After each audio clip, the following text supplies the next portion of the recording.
Okay, this is a quick video just to look at cleaning up the forms data and some ideas as to what you might be able to do with it. I'll try and get this is sort of what the original forms data looked like. It was a pivot table basically with all of the answers in.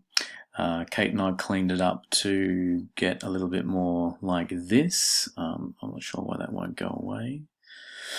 It's quite annoying.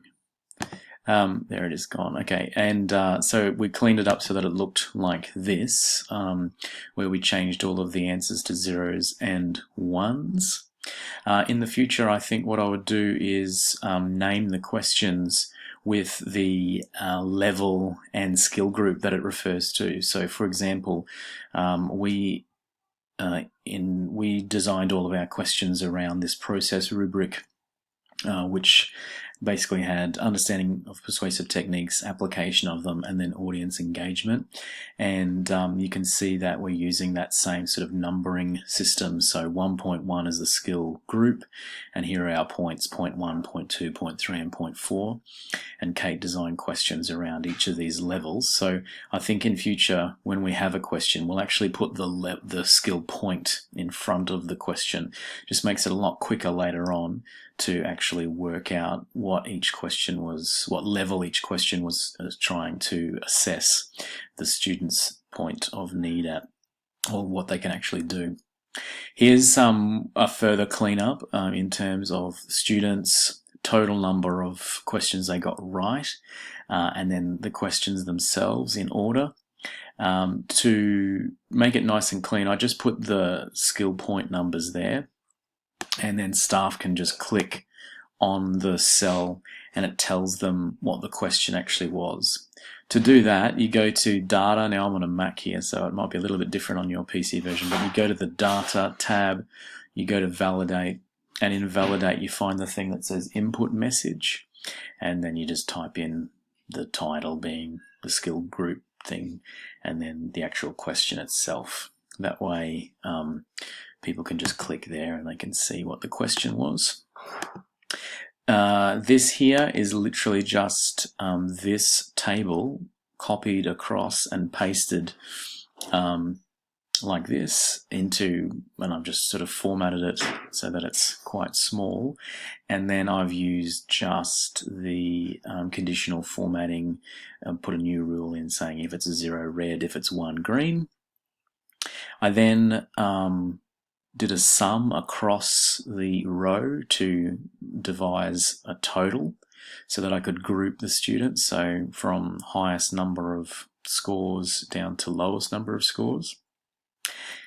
I then color-coded, just for ease of looking at the data, all the questions that had to do with understanding the persuasive techniques, all the questions that had to do with application, all the ones that had to do with whatever the next skill was.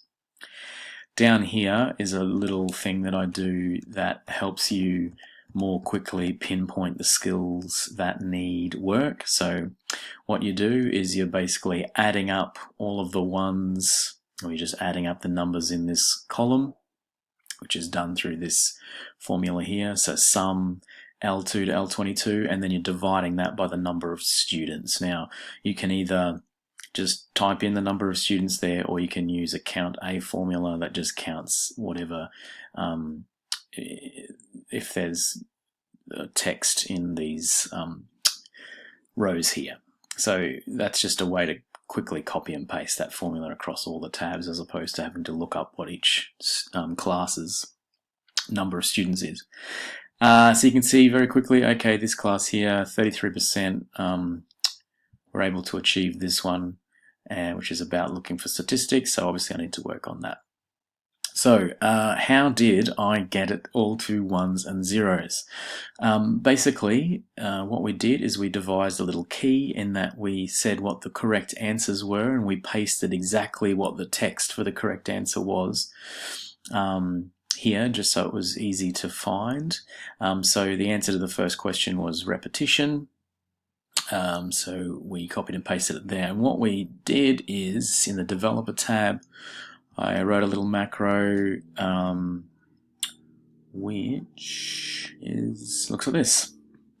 And you can just copy and paste these macros and they'll work for you as well. So basically, you're just starting a subroutine, you're declaring I as a number, and then you're doing a loop. And the loop is basically from 2, because we want to start in row 2, we don't want to start in row 1.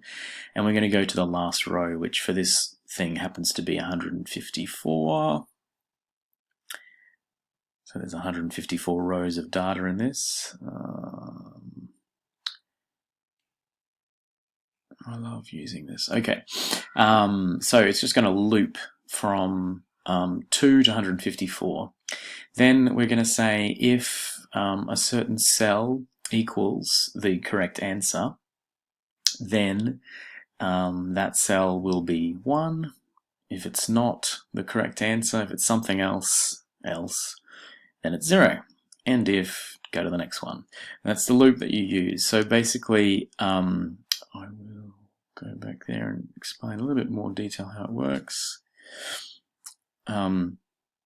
Okay, so the 19, so the way cells works, the cell syntax in Excel works is that I is the row number, which is how our loop, we're going to loop through rows 2 to 154, and we're just going to go down a single column, which is 19.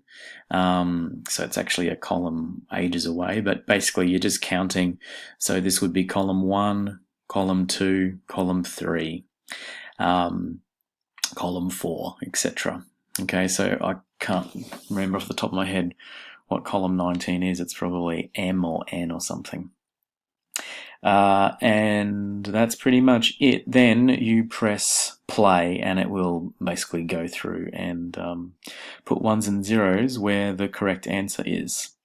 If you've got a multiple choice one, you can use this little macro, and it's exactly the same as this one. It's doing a loop through rows 2 to 154, except it's got more I don't know what the hell these things are, if statements.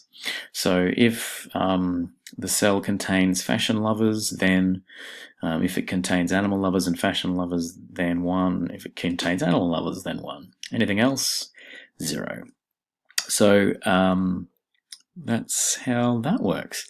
You could technically write one loop to mark the entire thing in one go, but that's a bit dangerous for various boring reasons. So I prefer just to go through column by column, but you could actually loop rows and then columns, but you'd have to make sure that all the right answers are in the right spots.